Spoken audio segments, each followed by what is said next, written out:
Buenos días, ¿me escuchan? Bien, vamos a comenzar con la clase de hoy. Ya habíamos visto día miércoles lo que respecta al ensayo de SPT. Habíamos visto el ensayo, ya anteriormente les había hablado un poco la teoría en que consistía el ensayo. Eh, Desde 1947 que el estudio de SPT en sí nos sirve para determinar las tensiones o la capacidad portante que tiene un suelo en función al número de golpes que son necesarios para introducirse a una determinada altura martillo con un peso y una altura de caída establecida. Habíamos visto que anteriormente, vamos a subir un poco el volumen, ¿ya? Anteriormente al SPT, si bien el ensayo ya se realizaba, solo era parámetro para ver qué tan duro era el suelo, ¿ya? Este ensayo que en 1947 diseña una ecuación para determinar en función al número de golpes, cómo vendría a determinarse la tensión del suelo, también en función al peso específico del suelo, a la profundidad de desplante del suelo y a las dimensiones de la fundación. Ahí podemos ver en la imagen, un SPT efectivamente no estaba estandarizado, ¿ya? Haciendo un mecanismo ya de inyección de lodo. Y aquí podemos ver el detalle de la tubería de SPT, sus dimensiones en pulgadas. Y en la imagen de la derecha podemos ver a Terzaghi, a Artur Casagrande y a Beckrut, que eran sus colaboradores, ¿ya? La norma que rige el ensayo es la norma CTMD 1586, la Aston T206. El ensayo consiste en dejar caer un martillo de 140 libras a una altura de caída de 30 pulgadas.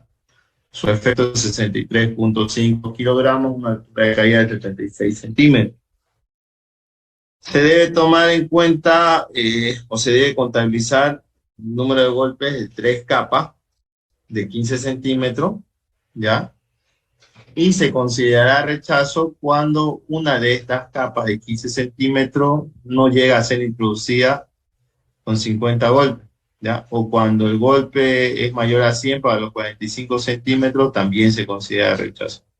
O en su efecto, si con 10 golpes nosotros no llegamos a introducir nada, si queda ahí quieta la cuchara, entonces también podemos determinarlo como rechazo, ¿ya? Es bastante importante a la hora de saber, de hacer el ensayo, cuándo debemos parar. Habíamos visto el objetivo, habíamos visto el equipo que conta el SPT, el diámetro de las barras, cuánto debería ser. Y fíjense, este es un detalle que no cuenta el laboratorio. El diámetro externo debería ser de 2 pulgadas y el diámetro interno de 1,3 de pulgada, ¿ya? Cosa que las barras del laboratorio son mucho más delgadas que las que deberían tener, ¿ya? Ahí vemos el mecanismo del ensayo, la altura de caída, las varillas, la cuchara de Terzaghi. Se contabiliza 3 capas de 15 centímetros, de las cuales las últimas 30 serán necesarias para realizar el cálculo de la tensión visible. Habíamos visto las variantes que hay. Fíjense, ahí tenemos un equipo muy similar con el que contamos en laboratorio, yo diría bastante idéntico. Hay equipos ya más automatizados para hacer SPT. Hay diversas maneras y diversas variaciones también. Aquí podemos ver un trípode convencional, solo que con un martillo mucho más elevado. Aquí podemos ver un equipo SPT que ni siquiera cuenta con trípode, pero tiene unos acoples para poder levantarlo el martillo, ¿no? El más convencional y el más común, un tubo guía, el martillo con unas cadenas amarradas a una polea. Después tenemos otra vez uno parecido con el que contamos en laboratorio. Y bueno, el procedimiento ya lo habían visto ustedes. Se establece un punto del cual se va a realizar el ensayo, ¿ya? por lo general que tiende a ser la zapata más solicitada. Voy a hacer un ejemplo práctico en la pantalla.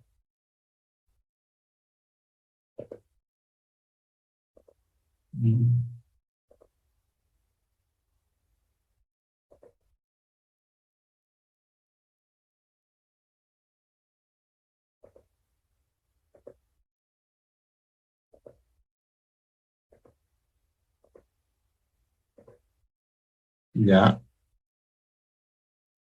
entonces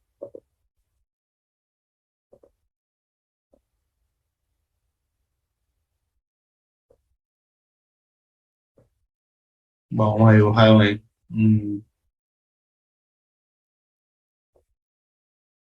más o menos una casita de 2 pisos, ya, con sus zapatas tipo.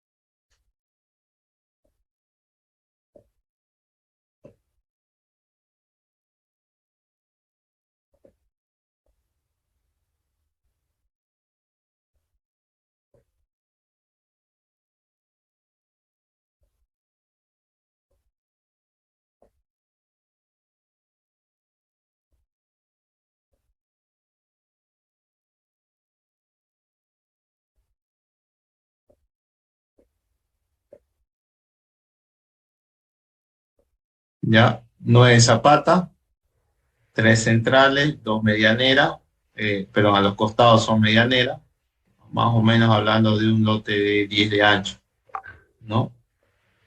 Lo convencional por una casita de 2 pisos. Ya, entonces, ¿qué es lo que sucede? El primer punto, obviamente, ustedes ya tienen el diseño arquitectónico. El primer SPT lo van a hacer acá, en la zona donde está la zapata más cargada. En este caso, para este ejemplo práctico, sería la zapata del medio. El segundo punto, pueden realizarlo por esta zona de acá, ¿ya? Pueden realizarlo por esta zona de acá, pueden realizarlo por esta zona de acá, o pueden realizarlo por esta zona de acá.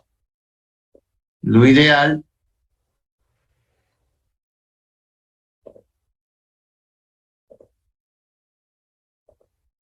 lo ideal es que ustedes siempre avancen en forma diagonal, ¿ya?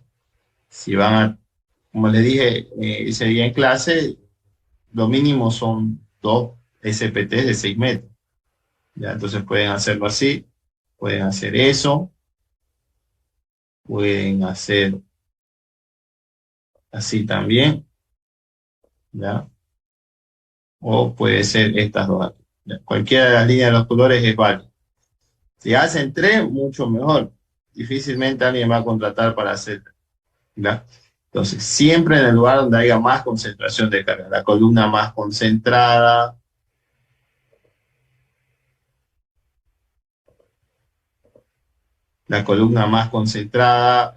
una zona donde los momentos vayan a haber positivos y negativos, pero eh, donde haya momentos, perdón, en las tensiones del suelo, ¿ya?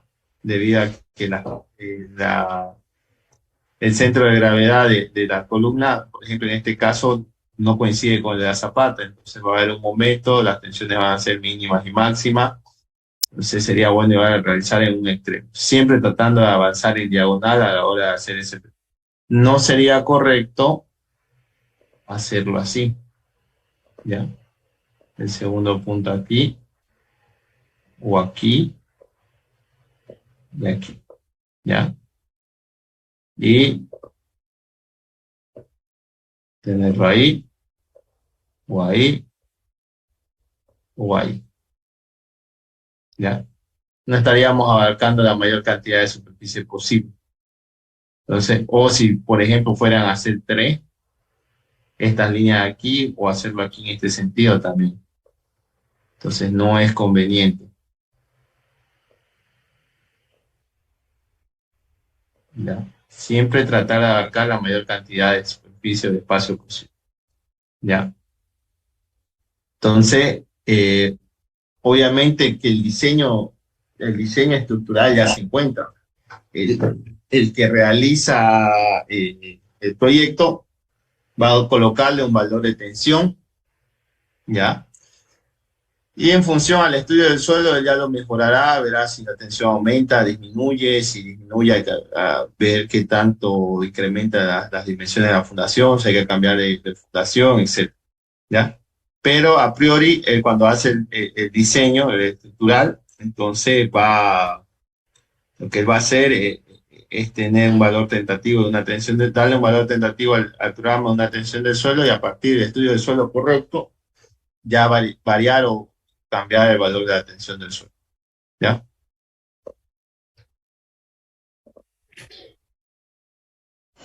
Una preguntita auxiliar. Dígame. Esa tensión del suelo es variable, ¿no? Dependiendo de la zona, ¿no?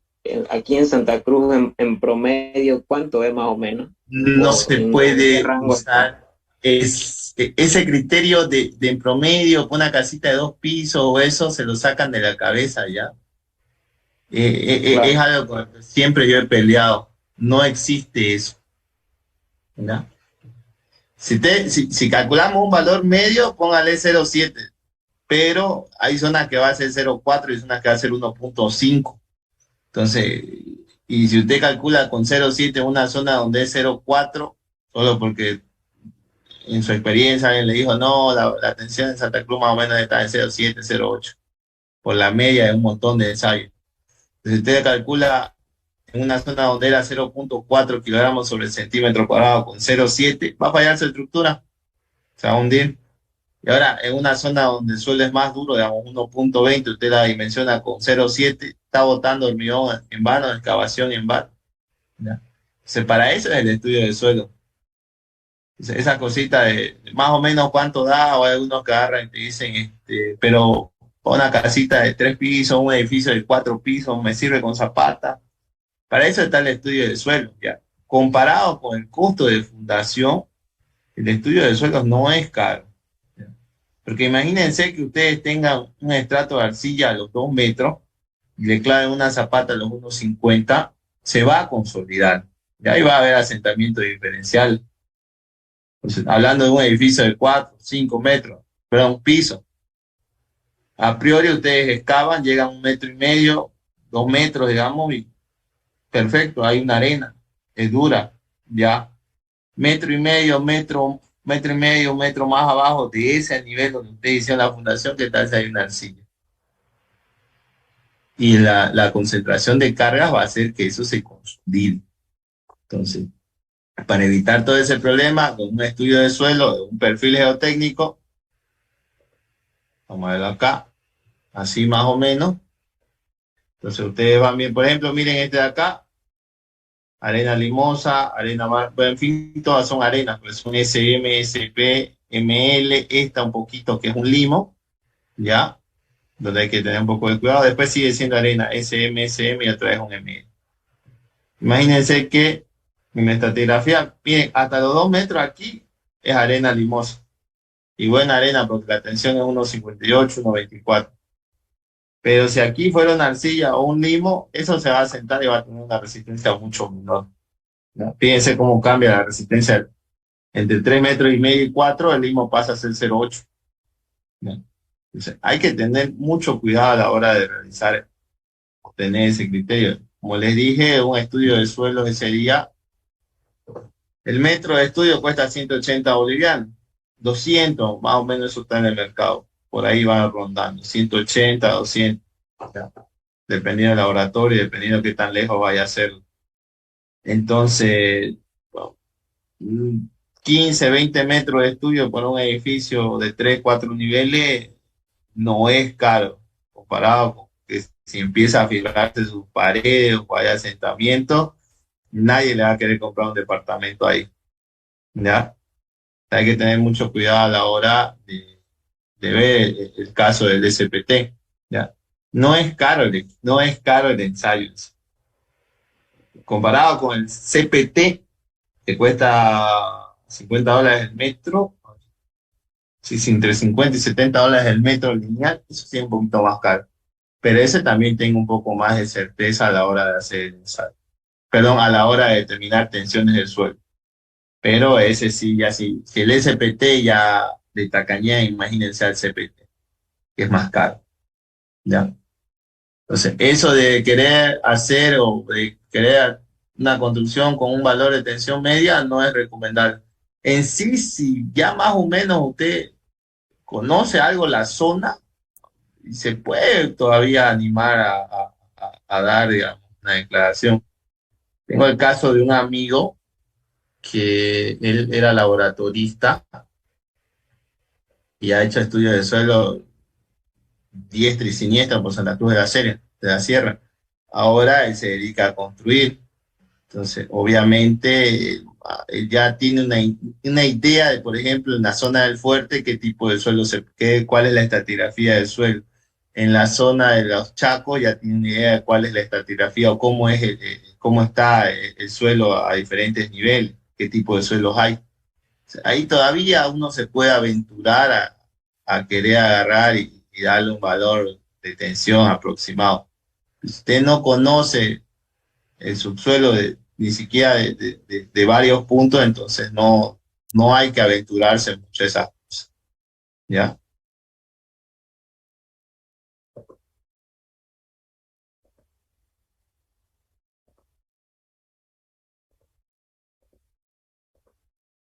Bien, sigamos. Ya habíamos visto, ustedes igual lo vieron el día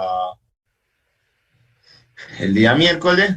Fíjense, en este caso, esto es mucho más práctico y que el equipo que nosotros tenemos allá en laboratorio, ¿ya? Un mecanismo de doble polea. Así de esa manera, y fíjense, la polea es corta, no es como la que había allá. Así de esa manera, solo una persona lo levanta el martillo, ¿ya? Entonces, se bizcacha, te retiran la capa vegetal más o menos 30 centímetros, se bizcacha 50, 55 centímetros del nivel del terreno, y a partir de ahí se empieza a hacer el SPT. Ya. Se coloca las varillas, se marca las tres capas de 15 centímetros y se empieza a contabilizar el número. Habíamos visto ahí igual algunos, los diferentes tipos de eh, cuchara pala vizcacha, ya, la más convencional. Estos barrenos helicoidales son en el caso de que se trabaje con arcilla, ya, se los mostró también el ingeniero Pérez, cuando uno se encuentra por debajo del nivel freático. Ahí tenemos el procedimiento. Fíjense, eh, en este caso, el equipo siempre una persona debe tratar de mantenerlo las varillas de forma vertical, las tuberías, mejor dicho, y otra persona estará contabilizando el número de golpes y otro será que jale el martillo. ¿Ya? Entonces, son tres capas, 45 centímetros. Terminan de hacer eso, introducen su pala bizcacha, avanzan otra vez hasta 1,5 metros y otra vez contabilizan el número de golpes. Y ahí pueden ver lo que les decía, así como contabilizamos en tres partes los golpes, así como contabilizamos los golpes en tres partes, también se debe sacar un tercio de lo que queda dentro de la tubería de Terzaghi, ¿ya? Se descarta y los otros 2 tercios restantes son introducidos en una bolsa, se lo guarda herméticamente y se lo lleva al laboratorio para hacer ensayos de granulometría, si hubiera límite líquido, límite plástico, contenido humedad, etc. ¿Ya? Entonces, ya hemos visto el procedimiento del SPT, ustedes habían ido a ver, muchos de esos compañeros habían ido a ver cómo es el procedimiento también, ¿ya? Entonces, entramos al cálculo de la capacidad portante según la ecuación de Terzaghi, que es la ecuación que hemos visto igual con ustedes en las ayudantías, ¿ya? La carga última es igual a la cohesión por NC más el peso específico del suelo por la profundidad de desplante por NQ más 0,5 por el peso específico del suelo por el lado menor de la zapata por N gamma. NC, NQ y N gamma son factores de capacidad de cargas adimensionales que están en función al ángulo de fricción del suelo. Si bien hay diversos autores para determinar valores de ángulo de fricción en arenas y en arcilla, en mi caso yo trabajo con esta ecuación, ¿ya? Dice que el ángulo de fricción de arena es igual a 27.1 más 0.3 por el número de golpes corregido menos 0.00054 por el número de golpes corregido al cuadrado. ¿Ya?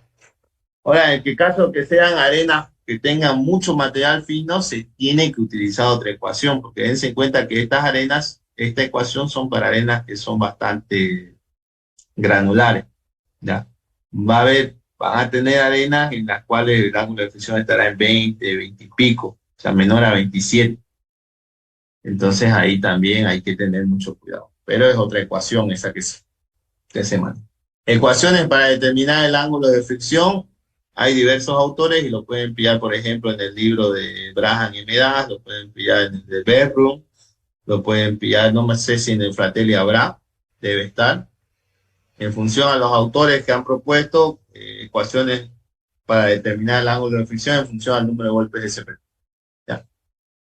En el caso de arcilla, tengo esta fórmula que el ángulo de fricción es igual a 2 más 0.66 por el número de golpes corregido. Y para determinar la cohesión de una arcilla es el número de golpes corregido dividido entre un valor X, un valor patrón que varía entre 15 y 20, que depende de la plasticidad de la arcilla. ¿Ya? 15 si es de baja plasticidad, 17, 18 si es de mediana, 20 si es de alta plasticidad. ¿Ya? Ahí tenemos las ecuaciones de capacidad de carga de Terzaghi, pero los factores de capacidad según el ángulo de fricción que ustedes obtengan. ¿Ya? Y ya les dije de que los que sean más altos son para falla por corte general, y los más bajos falla por corte local. O en su defecto, muchos autores le ponen este subíndice, prima, ya para identificar cuál es falla por corte local, y el que no tenga eso es falla por corte general, ¿ya?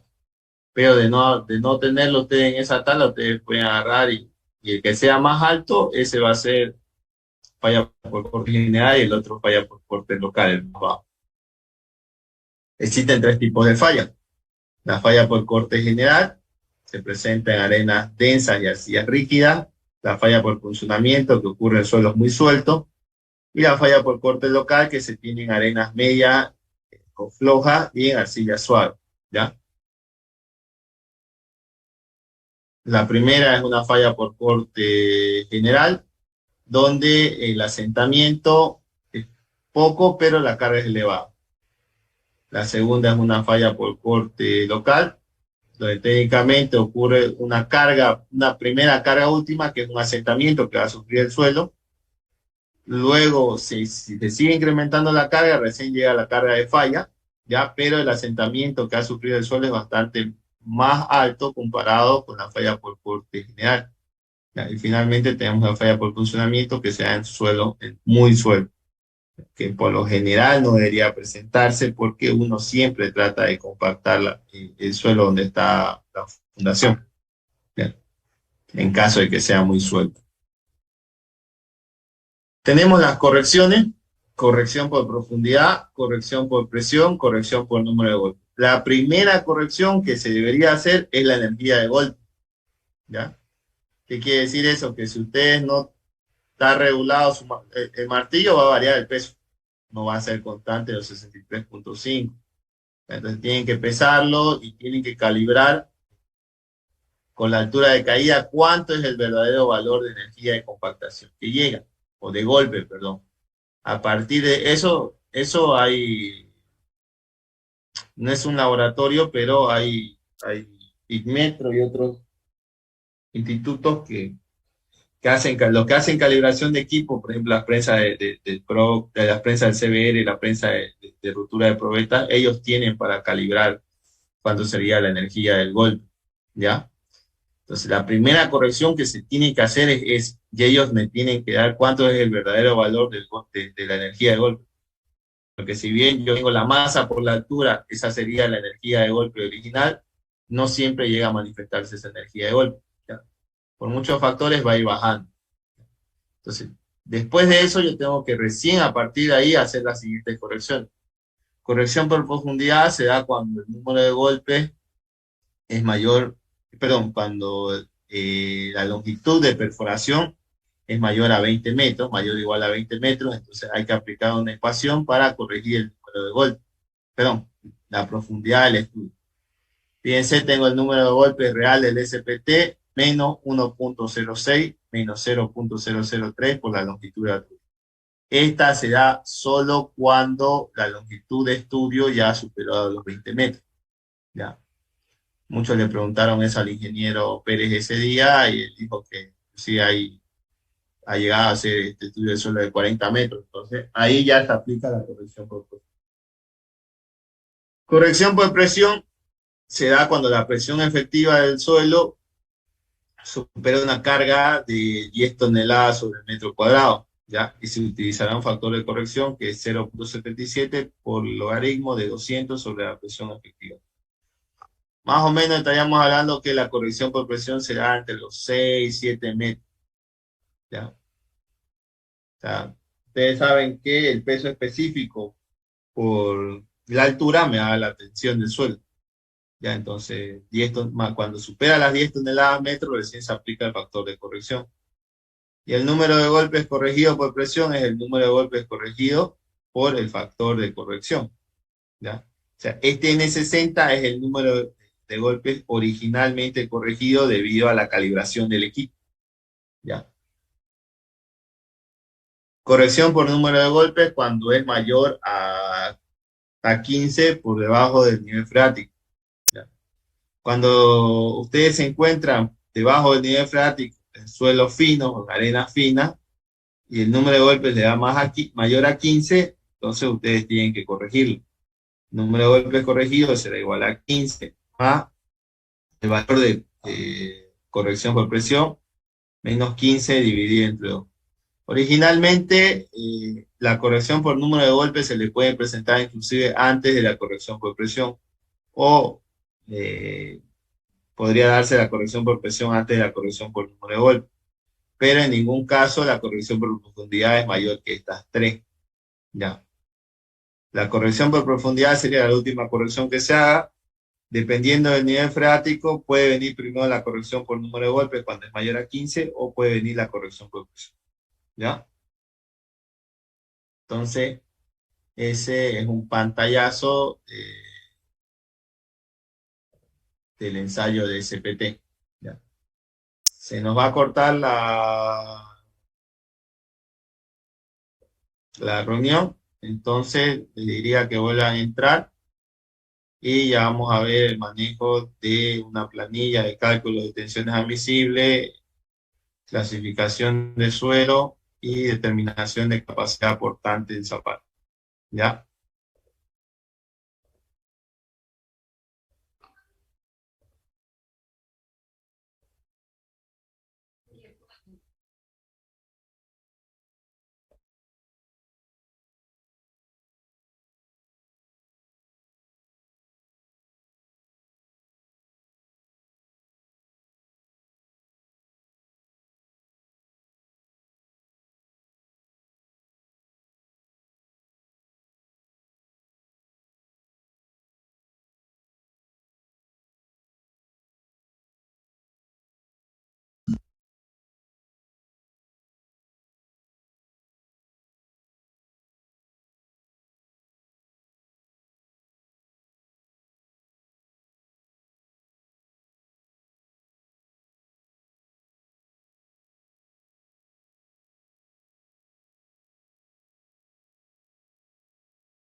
Bien, fíjense, les voy a mostrar perfil estratigráfico, ¿ya?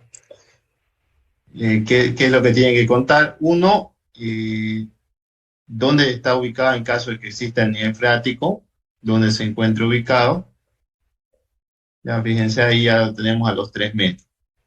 ¿Ya?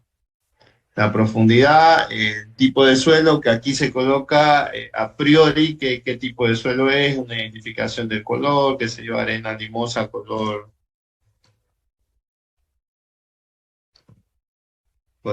marrón, color café, café claro, ¿ya? Entonces, es lo que ustedes le colocan en su papelito a la hora de haber sacado de la cuchara de Tersai. Ya, no es necesario de que ustedes pongan en un suelo, es un A4-6, porque todavía no saben, o le pueden pelar, digamos. Entonces, una identificación visual del color y el tipo de suelo, eh, más o menos que puede ser, ¿ya? Y esto que ven aquí, contenido humedad, la granulometría, lo que pasa el tamiz 4, 10, 40, 100, 200, si tiene límite, si no tiene límite, límite líquido, límite plástico, la clasificación del suelo, tanto en Astro como en Sub, viene de acá, ¿ya? De la clasificación del suelo. Fíjense, eh, vamos a borrarlo esto porque se los voy a, como es el último semestre que voy a dar esta materia, se las voy a pasar a la planilla, ¿ya? Igualmente no se los daba, pero si les llega a servir más adelante, bien por ustedes. Entonces, acá, por ejemplo, fíjense, tiene que estar la identificación, la fecha del ensayo, el número de reporte, material, nivel de estrato. Fíjense, características del muestreo, número de sondeo, el primer sondeo, número de muestra, muestra 4, profundidad, la cual fue extraída de 3,55 a 4 metros, la fecha del muestreo. ¿Ya? Y acá ustedes tienen lo que es el ensayo de contenido de humedad. Fíjense, su tara, su peso, determina el porcentaje de contenido de humedad. Y esto que ustedes tienen acá es para el ensayo de granulometría. ¿Ya?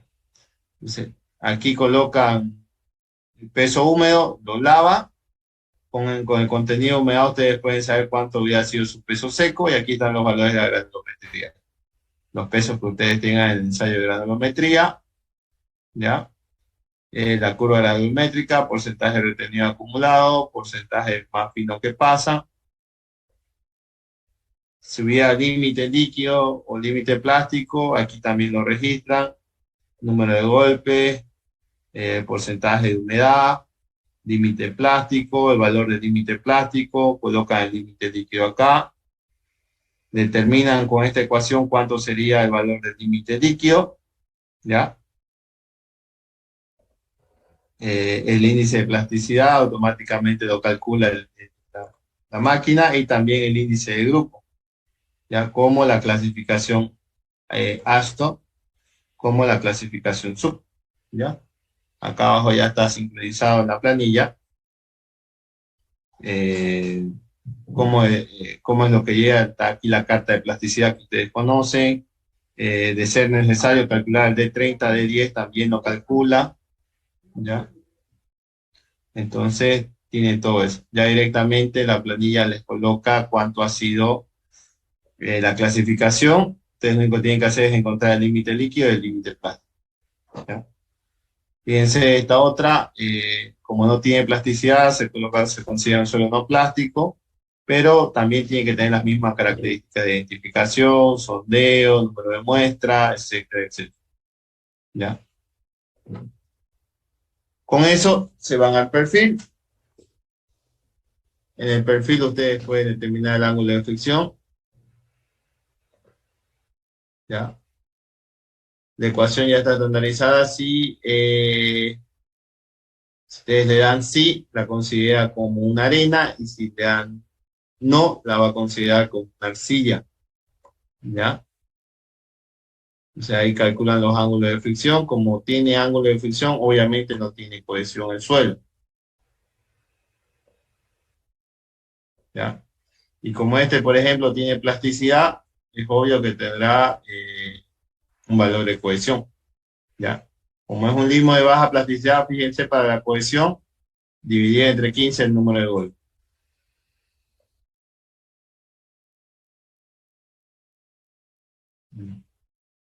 Tenemos el peso específico del suelo. Este peso específico aquí ya lo pueden encontrar ustedes, ¿ya? Si fuera un suelo CL, un CH, un ML, un SM, un SW, un GP. Aquí el peso específico del suelo, técnicamente es una tensión o un peso unitario, por así decirlo, no es un peso específico en sí, ¿ya? Recuerden que los pesos específicos son mayores que 2, pero estamos midiendo la densidad del suelo por la altura del estrato, ¿ya? Por eso aquí tenemos la presión efectiva, ¿ya? Aquí me calcula el factor de corrección. En caso de que sea menor que 10 toneladas, me da un factor mucho mayor que 1, entonces eso lo tengo que no utilizar, ¿ya? La contabilización del número de golpes para 15 centímetros, para los últimos 30, número de golpes corregido por profundidad no hay, por presión, si bien lo corrige, al final no lo toma en cuenta. Número de golpes mayor a 15 por debajo del freático, por ejemplo, aquí estamos a 1 metro, entonces no hay tampoco. Finalmente, el número de cálculo sería 6, el original, ¿ya? Tenemos la profundidad y con eso nosotros podemos determinar con la ecuación de Tersaghi y los demás datos directamente lo que es la tensión admisible del suelo. Fíjense, 1.2, los factores de capacidad de carga se encuentran acá.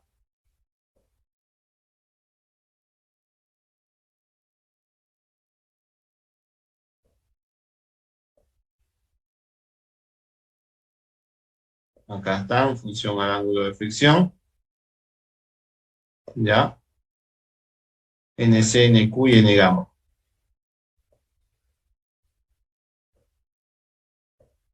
Entonces ahí pueden calcular la tensión del suelo. Fíjense que a mayor profundidad, aquí también se asume una base de 1.20 metros como mínimo, ¿ya? Fíjense que a mayor profundidad, si bien a 0,5 y a 1 metro estoy calculando la tensión, si la calculo a 1 metro me va a dar mayor tensión, debido a que también tiene mucha incidencia la presión efectiva del suelo a la hora de determinar la tensión admisible, ¿ya? Y aquí obviamente si van variando los números de golpes, fíjense, aquí ya empieza la corrección, se adopta 19, ¿ya? Aquí también ya nos encontramos por debajo del nivel freático. Entonces, como es menor a 15, queda como 9. Ya no hay corrección por número de golpes mayor a 15, pero ya nos encontramos con una arena por debajo del nivel freático. Entonces, este es un perfil estratigráfico que se presenta en un ensayo de SPT, ¿ya? No sería correcto, he visto muchos laboratorios que lo único que hacen es número de golpes dividido entre 10, dividido entre 8 si se encuentra debajo del nivel freático, si es una arcilla la considera un valor de logaritmo. Fíjense aquí, todavía cumple el número de golpes dividido entre 10, me da 0,6, puede ser. Aquí ya no va correlacionado a eso, fíjense 22 golpes, si yo hiciera el número de golpes dividido entre 10, la tensión tendría que ser 2.20. A partir del segundo metro ya ese valor que ustedes le dan se va perdiendo. Fíjense aquí, este limo, si fuera el número de golpes dividido entre 8, me daría mucho más alto de 1.4. Entonces no es coherente.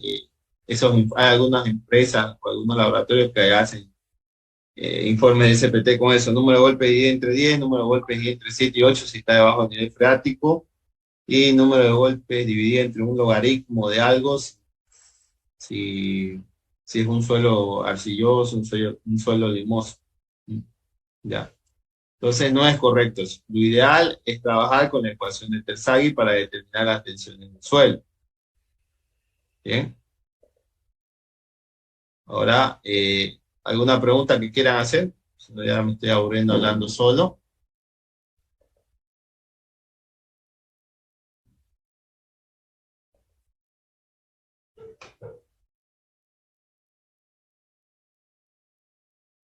¿Algún comentario, algo?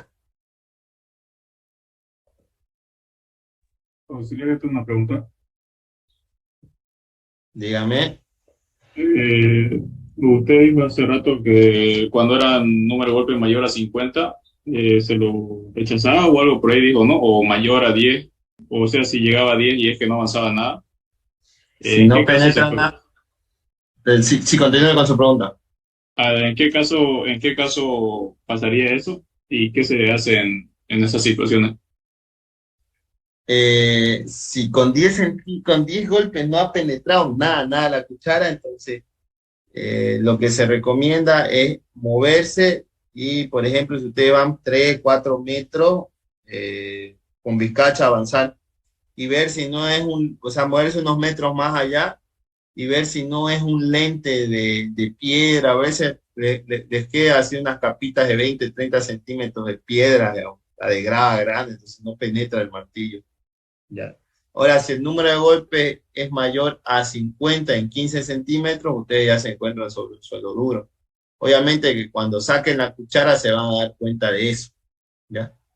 Pero si con 10 golpes no penetra nada y están en niveles muy bajos, 2 3 metros, puede ser que se hayan encontrado con un lente de grava o hayan tirado grava por ahí o haya rellenado con cascote, algo, ¿no? Ese terreno, entonces. En ese caso, ustedes avanzan un poco más allá donde han hecho el SPT y van avanzando con la vizcacha para ver si no es eso el problema, que hay un poco de grava ahí o que no sea material de relleno, o en suelos que son terrenos que son muy rellenados, entonces tiraron cascotes, puede haber restos de hormigón, piedra, entonces puede ser que estemos golpeando eso. Entonces hay que ir con la vizcacha más allá, más a un lado, vizcachar y ir viendo si no es ese el problema. ¿Ya?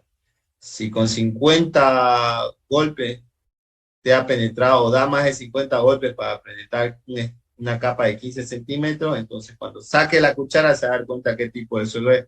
Por ahí has encontrado sobre una roca. ¿Ya? Por lo general, esas son las recomendaciones que se da cuando uno está haciendo el SPT. Ahora, si usted ha llegado a más de 20 metros, ya de pide rechazo, lo de agarrar y bicachar es muy complicado. ¿Ya? Entonces se reporta eso de que ya se ha dado rechazo el suelo y se detiene el ensayo ahí. Pero si va a 2, 3 metros y le da rechazo, usted tiene que dudarlo siempre y hacer bizcachar unos 3, 4 metros más al lado del punto donde hizo el SPT y ver si el problema no es ese, que el terreno haya sido rellenado, que haya un lente de grava, por ejemplo, cuando se encuentra trabajando cerca del río. ¿Ya? Gracias. Listo, gracias.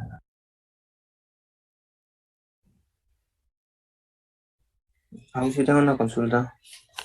Dígame. ¿Cómo sé yo cuántos metros debo hacer, digamos, ese ensayo de SPT? Eso está en función, ahorita les explico, ¿O qué parámetro debo tomar, digamos, ¿no? ¿O qué el ingeniero especificar? maneja una ecuación que aproximadamente me da, no la sé de memoria la ecuación, pero todo el mundo asume que es 2 metros por cada piso de edificio, ¿ya? Entonces, más o menos le da 2,10, 15 dependiendo, mientras más alto sea el número de pisos de ese edificio, va a ir subiendo un poco más el valor, pero no pasa de 2,10, 2,15, 2,20. La mayoría de las personas asumen 2 metros eh, por piso de estudio. Digamos, si usted va a construir un edificio de diez plantas, 20 metros de estudio sería lo recomendable. Ahora, en puentes, por ejemplo, 25 o 30 metros es lo recomendable para analizar, ¿ya? Porque las pilas del puente es el tema de erosión, no sé si decir erosionabilidad, el término sería correcto. Por el tema de erosión, cuando llegan las crecidas del río, entonces es necesario que sea, eso me saca hasta 5 o 6 metros del nivel donde se encontraba el río en su estado de reposo. Entonces, ahí es recomendable, por ejemplo, hacer un estudio en pilas de puentes de río, 25 o 30 metros, ¿ya? Pero en edificaciones hay una ecuación que la mayoría lo determina y más o menos le da 2 metros por cada piso de estudio. O sea, por cada piso del edificio, 2 metros de estudio.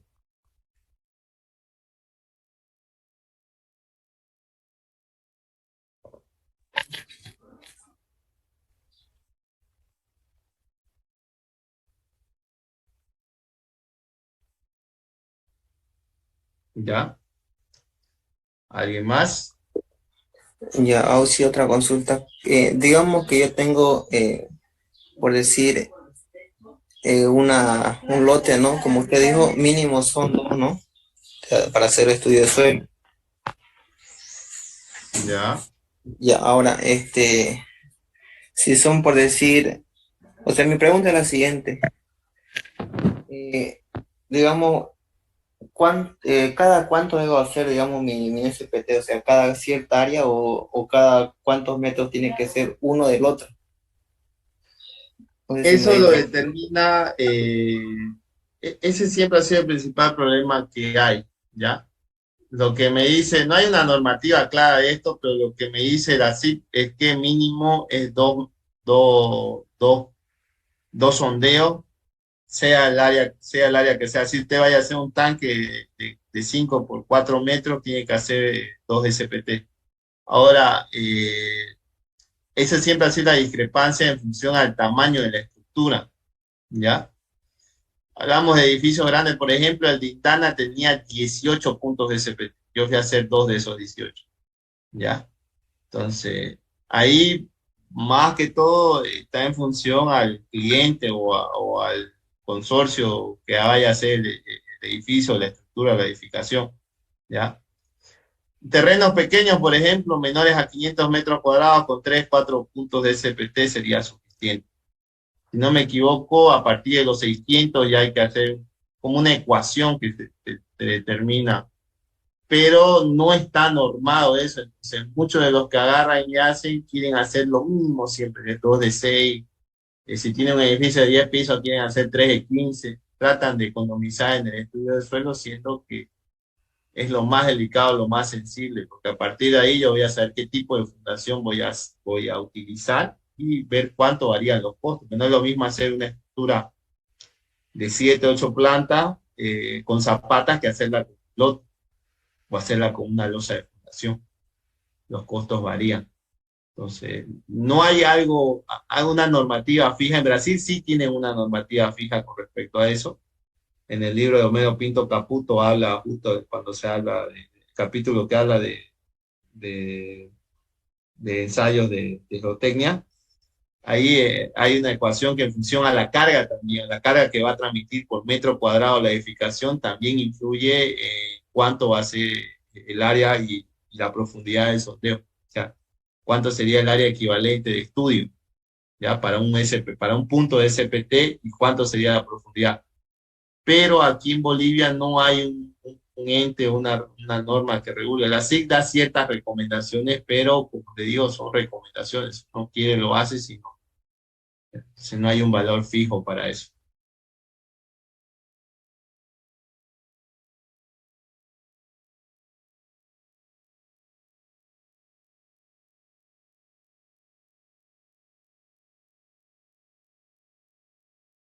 No sé si le he respondido a su duda. Muy bien, sí, muy bien. Es algo que siempre ha habido un problema. Pues, cuando construyen, todo el mundo quiere hacer la menor, tratan de ahorrar en el SPT, siendo que el SPT no es tan caro, ¿ya? Pero tenemos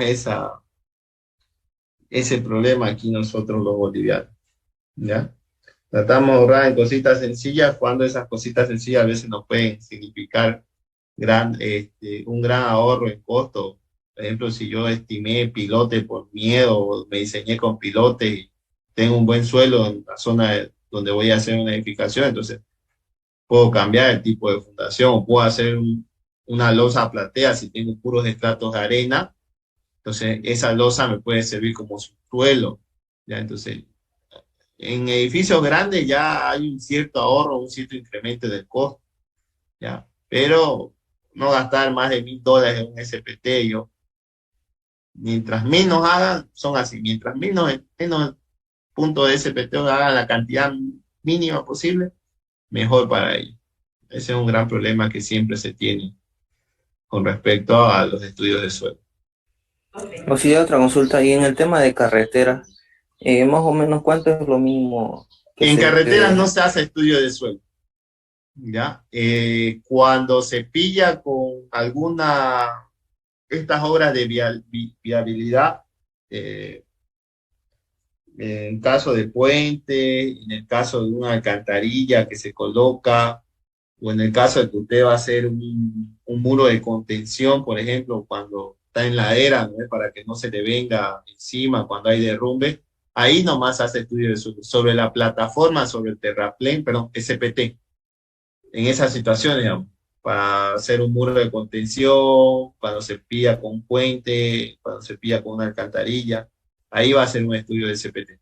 Ahora, para la plataforma, lo que respecta al terraplén, capa base, subbase, subrasante, no se hace SPT, ¿ya? Porque ahí el diseño del suelo está en función al valor que usted obtiene del CBR, o en su efecto, si usted hace un ensayo de compresión triaxial dinámico, que me va a servir para determinar el modo resiliente del suelo, ¿ya? O un ensayo de placa para determinar el coeficiente de balasto si hablamos de pavimento rígido. Pero en pavimento, en el tema del terraplén en sí, no se hace un SPT, ¿ya? Ahora, en obras que haya cerca de proximidad de una carretera, como dije, cuando en carreteras que hay sobre, por ejemplo, si se pudiera colocar un muro de contención ahí de ida a Samaipata, se haría un SPT ahí a los costados, ¿ya? O cuando se encuentra con un puente, digamos, porque el puente es parte de la carretera, entonces ahí también se hace CPT o la alcantarilla o alguna otra obra de ingeniería que se vaya a realizar, pero sobre la plataforma, sobre el terraplén, no se hace el SPT. Pasa que cuando yo fui, digamos, por más o menos por Guaraya, en diferentes tramos he visto, digamos, a personas en medio de la carretera haciendo su estudio, digamos, por eso lo preguntaba. O por qué El debería, lo estaban SPT haciendo. sería para colocar una pasalera desnivel o para colocar estos, estas de publicidad, una valla o algo, o otra cosa, pero sobre el terraplén no se hace un SPT. A un costado, obviamente, puede haber alguna otro tipo de estructuras. Sí, yo he ido a hacer, por ejemplo, sobre la avenida Avanza, que me daba miedo, para colocar uno de estos carteles de publicidad, ¿no es? Enormes que se levantan. Sí, digamos, y era al lado de la carretera porque va a estar ahí, pero sobre el terraplén no se hace, ¿ya?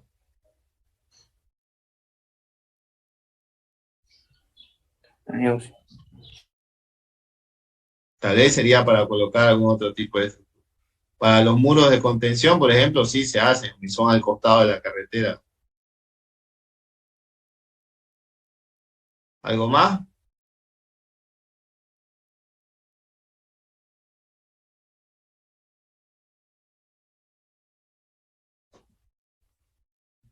Bien, sigamos entonces. Fíjense, ya me hemos visto un perfil estratigráfico. Lo que yo les voy a hacer es, tratemos de usar el mismo perfil, ¿ya? Pero yo les voy a variar el número de golpes, ¿ya?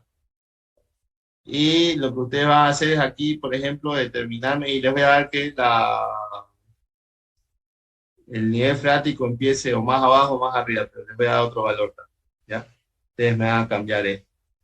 Ay, tal vez le cambie esto también, digamos. Le voy a decir de 1 metro, 1 metro y medio, a 1 metro y medio es una arena tal, de 2 a tal es una arcilla. Entonces, ustedes van a modificar esta estratigrafía, voy a cambiar el número de golpes y me van a hacer esto, ¿ya? Que se conoce como resumen final de Zapata. En el caso de que se vaya a alquilar zapata, el proyectista me va a decir, digamos, quiero que me proporcione las tensiones de una zapata, qué sé yo, de 1,5 m por 1,5 m, de 2 metros por 2 metros, a 1,50 m, 1,80 m o a 2 metros. Quiero ver cómo varía la tensión del suelo. ¿Ya? Y entonces, en función a eso, con el resumen de zapatas, ustedes pueden agarrar y determinar cómo va a ser la variación de la tensión del suelo. Fíjense acá, si yo varío las dimensiones de la zapata, de unos 50 por unos 50, de 2 por 2, de 2,5 por 2,5, de 3 por 3, de 3,5 por 3,5, de 4 por 4, la capacidad misible de la zapata va a ir incrementando. ¿Ya? Ahora, no es conveniente profundizar mucho ni hacerla muy ancho, porque ahorita les voy a explicar. Déjenme meter un mouse.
Ya, ahora ya les explico. Vamos a hacer la pizarra.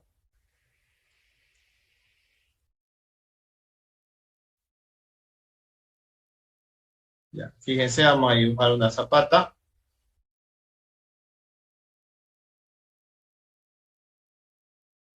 Y vamos a dibujar una columna.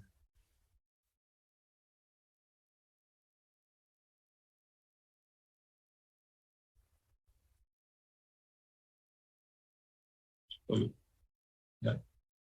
Hay algo que se conoce como bulbo de tensiones. ¿Ya? Creo que ya les he hablado a ustedes, ¿o no? A ver si alguien se acuerda.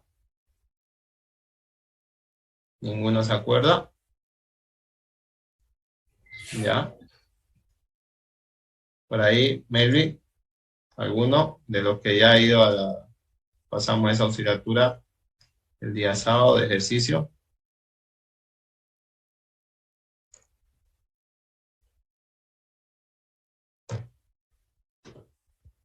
¿Ya? Fíjense, se asume de que el bulbo de tensión ya no tiene incidencia a partir de que más o menos las tensiones ya no se expresan cuando, o se dice que el bulbo de tensión es igual a 2 veces la base, ya para no chipar.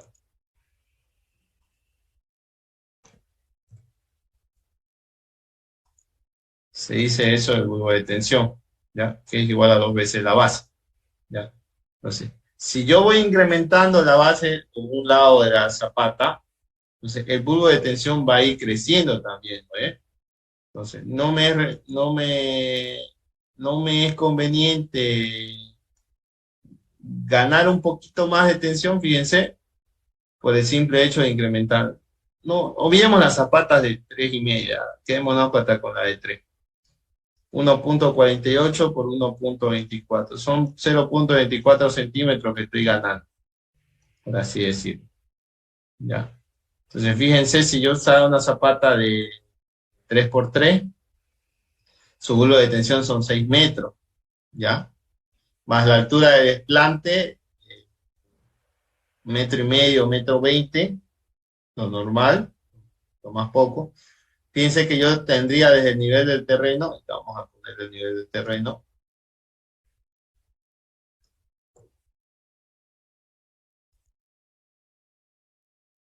desde el nivel del terreno tendría más o menos 7,5 m, y mi estudio de suelo mínimo son de 6, digamos, entonces yo no podría ver que hay 1,5 m más abajo, ¿ya? Entonces, como les decía, no es recomendable tratar de hacerla más grande la zapata, solo por el simple hecho de ganar un poco más de tensión, ¿ya? Tampoco tratar de hacerla mucho más profunda, porque eso ya me implica un riesgo en la excavación. Tratar de excavar a 2,5 metros tampoco es conveniente, ¿ya?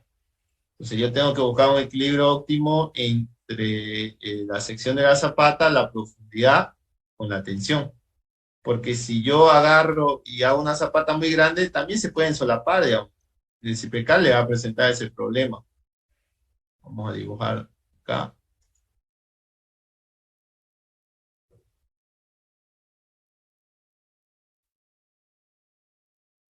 Pero en ese caso, si las zapatas se solapan, tendríamos que prácticamente unir, ¿no? Las dos zapatas, ¿no? Sí.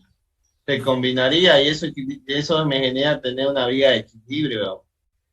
Si, si yo la cargo mucho, no es conveniente, ¿ya? Una viga de equilibrio me sale caro a mi instalación. Yo la viga de equilibrio la voy a emplear cuando haya momentos internos dentro de o cuando la columna me transmita momentos. No lo voy a emplear solo por el simple hecho que me solaparon dos zapatas, ¿ya? Cuando me transmiten especialmente las medianeras momentos, o sea, las que están en una esquina, ¿no es? O las que están al lado del vecino, pues no puedo invadir el terreno del vecino, esas que su columna terminan siendo acá, así, ¿no es? Entonces, ahí debido a que o sea, el Bastante centro de carga presión, ¿no? está aquí, de la zapata, de la columna y de la zapata no son los mismos, entonces ahí se me genera un momento, ¿ya? Entonces, para perder o de hacer desaparecer ese momento, yo conecto con una vía de equilibrio. Ahora, si yo voy a tener dos zapatas muy cerca que se solapan y hago una zapata combinada, también tengo que conectar con una viga de equilibrio, ¿ya? Entonces, no me es conveniente, si yo puedo evitar hacer una zapata combinada, perfecto, la voy a evitar, ¿ya? No es conveniente tratar de hacer una zapata combinada. Por eso les digo, hay que tener cierto margen de noción de las cosas y tratar de unir conceptos entre las dimensiones de la zapata que yo quiero con la tensión que yo quiero. Fíjense que si yo incremento la dimensión, también me incrementa la tensión. Y si yo incrementara la altura de desplante, o sea, la profundidad, también esto va a incrementar, porque la ecuación de Tersaghi depende de eso, ¿ya? Miren acá. DF es profundidad de desplante y B es la dimensión, el ancho menor de la zapata, ¿ya? Entonces, el budo de tensiones también se incrementa. Entonces, tengo que tomar en cuenta eso a la hora de yo determinar las dimensiones de mis zapatos. Obviamente, como les dije, cuando ustedes hacen el análisis estructural, le ponen un dato nomás, ustedes, 0,8, 0,7, 0,5, ya les da las dimensiones de la zapata.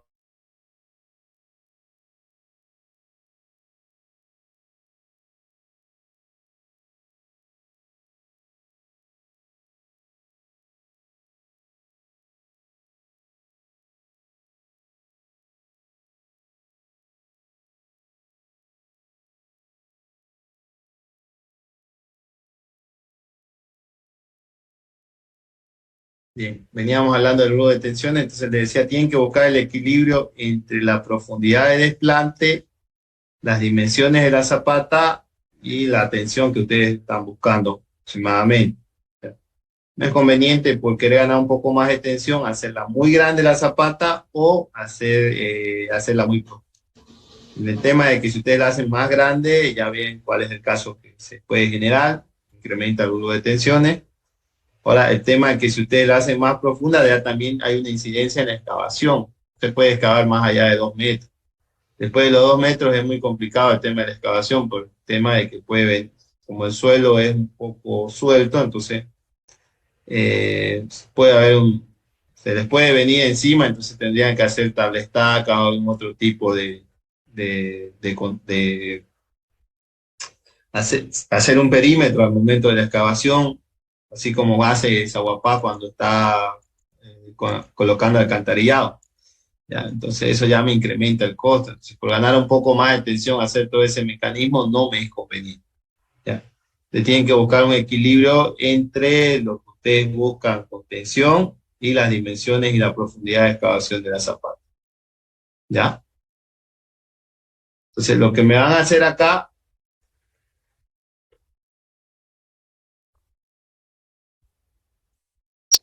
van a aplicar la ecuación de Tersay y me van a hacer dos cálculos de esto, se los voy a tener que pasar, para hacerlo más sencillo.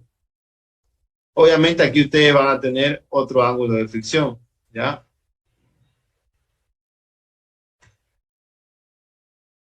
Tal vez tengan cohesión, tal vez no. La presión efectiva también va a verse influenciada. Fíjense que si yo hiciera la zapata a 1.80 metros, incrementa, ¿ven? Incrementa la tensión, ¿ven? Si le hiciera 1.20 metros, disminuye, ¿ya? Ahí podemos ver que tiene incidencia la profundidad de desplante y la dimensión de la zapata. Se me van a hacer una planilla donde la profundidad de desplante se conserve, o sea, depende de ustedes, lo ponen a 1.50, 1.60, 1.70, 1.80, 2, 1.20, 1.30, ¿ya?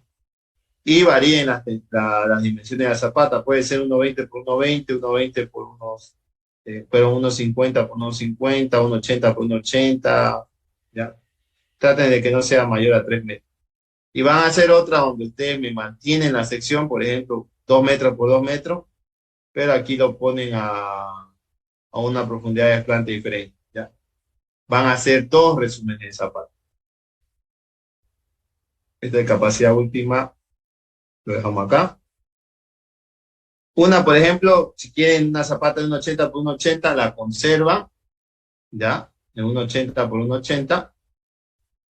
Y me varían la profundidad de desplante, qué sé yo, 1.20, 1.30, 1.40, 1.50, 1.60, 1.70.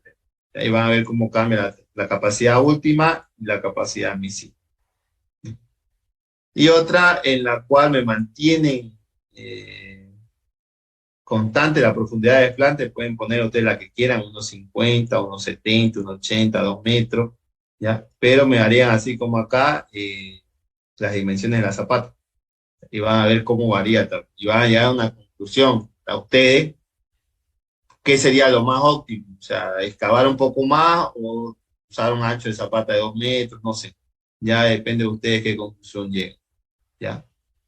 Antiguamente les hacía hacer esto a ellos, pero ahora se lo voy a facilitar y se lo voy a pasar. Vamos a hacer una consulta. ¿Sí? Lo que está ahí donde dice capacidad portante admisible bruta es lo que soporta la zapata del tonelaje, ¿no? Las toneladas, ¿ya? Ahí. En realidad lo que ustedes determinan acá es la capacidad última, ¿ya? Pero la capacidad admisible se divide entre un factor de seguridad de 3, ¿verdad? Entonces, se trabaja con esta de acá está ocultada, esta celda, ¿ya? Lo que ustedes obtienen con la ecuación de Tersay es la carga última, pero la capacidad admisible usamos un factor de seguridad de 3, ¿ya?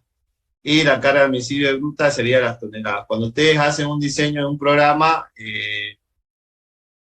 no la columna les muestra cuántas las toneladas de tensión que está transmitiendo. Entonces, para alguna corrección, algún mejoramiento, ustedes ya pueden agarrar y fijarse, digamos, si la sección de la columna soporta eso, las fallas por funcionamiento. Son temas más amplios que ustedes también no lo van a ver ni en H1, lo ven en H2. Dimensionamiento de fundaciones, cuando falla por funcionamiento de la columna, otras cosas. ¿Ya? Entonces no vamos a profundizar en ese tema. Pero, o sea, ya ustedes aquí tienen con la sección de la zapata, ya tienen una idea de cuánta es la capacidad o cuántas las toneladas que soporta esa zapata. ¿Ya? Bien. ¿Está entendido lo que van a hacer entonces? Sí, buenas tardes, una pregunta. Entonces lo que tenemos que modificar es el ancho y el largo de la zapata y la DF, ¿no? Profundidad de desplante. Van a hacerme dos planillas. Una donde varíe la profundidad de desplante y mantengan la dimensión de la zapata. Y otra donde me varíe la profundidad de... Pero la primera le dije que varíe la profundidad de desplante, pero me mantengan la sección de la zapata. Y la otra lo contrario, que varíe la profundidad, pero que se mantenga la profundidad de desplante y varíe la sección de la zapata. Y les voy a pasar esto también, ¿ya? Les voy a mandar así en una hojita número de golpes y tipo de suelo. Ustedes van a cambiar su perfil, ¿ya? Van a hacer un perfil diferente a este. Lo que sí se va a mantener constante para no hacerlo tan largo es esto de acá. O sea, les voy a mandar van a ser parecidos los suelos, ¿ya? Pero puede variar. Se les voy a pasar también el perfil estratigráfico como modelo para que ustedes trabajen sobre eso. Bien. ¿Alguna pregunta más?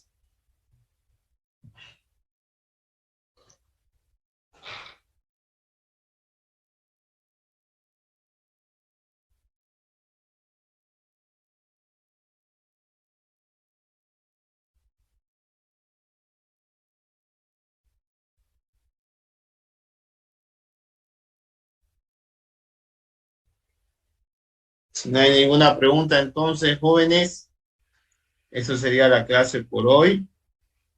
¿Ya? Dependiendo de cómo está la situación, si sigue hasta la otra semana, si bien les voy a dar más plazo para presentar los laboratorios, el examen si es que el lunes no fuera su examen con el ingeniero, va a ser conmigo el martes. O sea, si la próxima semana,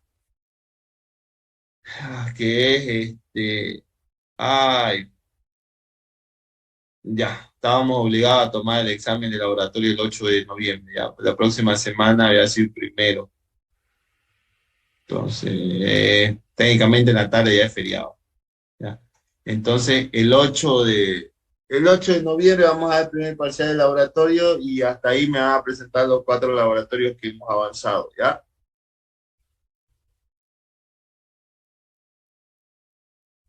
Está bien, ¿no? Sí.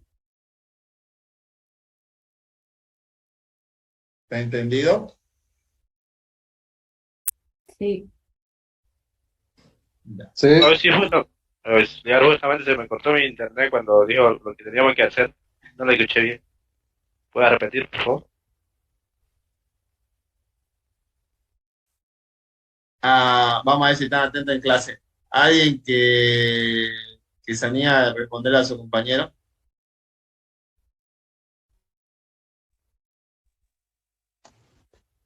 Vamos a hacer dos planillas justamente de la que usted está mostrando.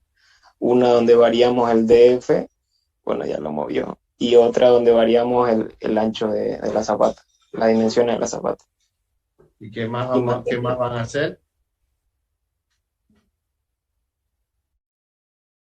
Le voy a pasar a pulso y ustedes me van a cambiar esto. Yo les voy a variar esto, el número de golpe y este de aquí. Los tipos de suelo. Tal vez, por ejemplo, aquí sea una arena limosa hasta 1,5 metros, de 1,5 metros a 3 les ponga una arcilla, ustedes ya lo van a modificar, ya. Les voy a mandar esto también. Ya. Eso respondiendo a la pregunta de su compañero.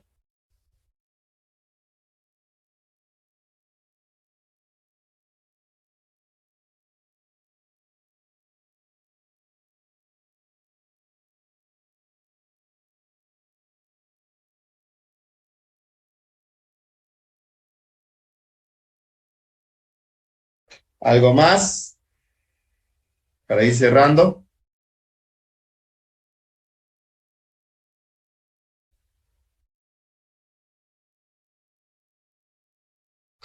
Jóvenes, ¿está claro entonces?